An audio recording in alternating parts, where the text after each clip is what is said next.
কোটা বিরোধী আন্দোলন করতে গিয়ে গতকাল গ্রেফতার হয়েছে শাকিব খান।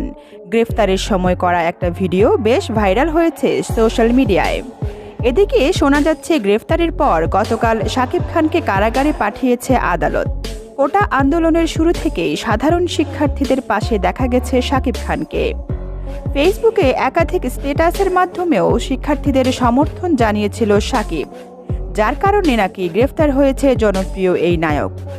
গতকাল সোশ্যাল মিডিয়ায় ভাইরাল এক ভিডিওতে দেখা যায় শাকিব খানের হাতে হাতকড়া পরাচ্ছে এক পুলিশ অফিসার।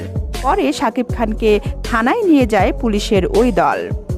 ঘটনাটি সামনে আসতেই তীব্র সমালোচনার ঝড় শুরু হয়েছে পুলিশের বিরুদ্ধে, যদিও পুলিশ তার দায়িত্ব পালন করেছে।